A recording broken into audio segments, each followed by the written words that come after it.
Hello and welcome to the Animation Fanatic. Today we are going to look at Beware the Batman. And finally I'm uploading my review of last week's episode, and I'll try to get the recent one that's going to happen, because it happens a little later for me. I can't really watch it until later tonight. Yeah, I have no excuse. I was just being lazy. I was busy the last 3 days, but I was mostly being lazy. But I still got it mostly fresh in my mind, and I've just read a little recap. And I guess they're going with the episodic thing here, because I was kind of hoping for a story arc, storyline kind of thing. I can't reference Transformers Beast Wars enough. Spectacular Spider-Man.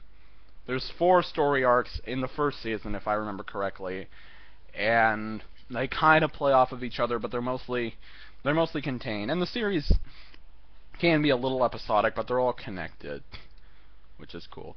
This series, I thought, was kind of trying to do a storyline. Well, it did a first arc about Katana learning about Bruce Wayne testing Katana and then accepting her in.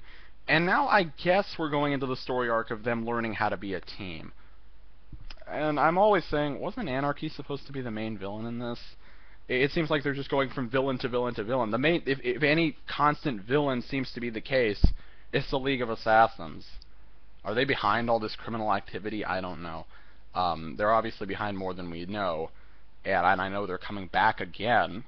So it feels like the League of Assassins is the main villain, the entity, the Foot Clan. But anyway, regardless of that,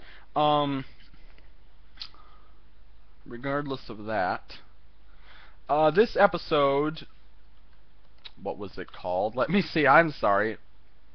Allies. This episode, Allies, was very interesting. It wasn't my favorite, but it had some interesting things. Like, we see the bat signal getting created. It's kind of funny, because Gordon has this little papier-mâché bat symbol, and he puts it on the light.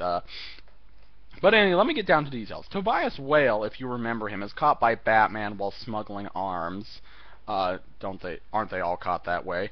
And he's promptly arrested, and the police finally have enough evidence to put him away.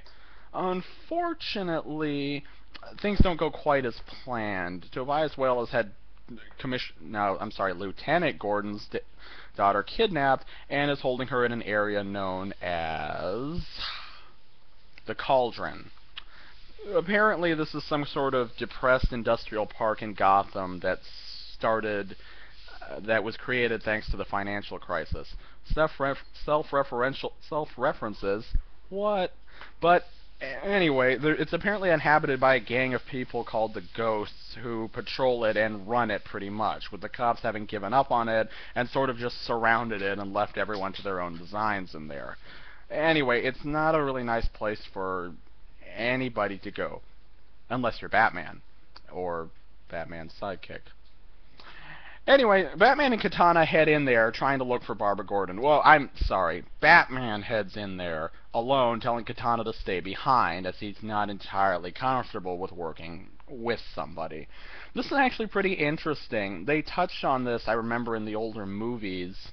If you remember Batman Forever, they touch on this, with Batman wanting to work alone, but having to adjust to working with a team. And this could be really interesting, I think, and it could lead to a lot of cool stuff.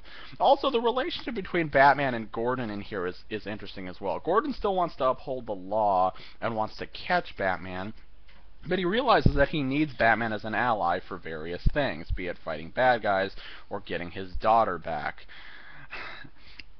Anyway, Batman heads in there, leaving Katana behind, and now we get to the part of the episode that I don't really like, which is the fact that it seems like it's just a video game that you can't play. The bad guys look like video game villains. The main bad guy that they fight at the end looks like a video game boss, acts like a video game boss. It's, like I said, it's a video game that you can't play, which is disappointing. Nobody wants to watch someone play a video game. They want to play a video game. And that's probably the biggest fault of this episode. Don't get me wrong, the action is really good, but it's not as good as the previous episodes, and it just comes across as kind of boring after a while. Regardless of that, and regardless of the explosions, Katana finally heads in after some prompting from Alfred. Oh, Alfred. And anyway, they finally manage to find the warehouse where Barbara Gordon is being held. Unfortunately, they're confronted there by Tobias Whale's lawyer, I believe, who is apparently got fire powers. He's called Phosphorus Rex. Where powers come from in this show is never quite explained. Does the X gene exist here? Is this like the X-Men? Is this a result of scientific experimentation? They explain why Magpie kind of has her powers. She was subject to mind-wiping scientific experimentation. Yeah, that's why she's impervious to pain. That's why she's so tough. By the way, I still love that second episode. But anyway, second episodes or not, it's never explained here. It's just played up for being an awesome fight, which Batman wins pretty easily. Sorry, Batman and Katana. Anyway, the episode ends with Batman learning to work as a team, and we wait patiently for the next one. My thoughts? Not my favorite, not my least favorite.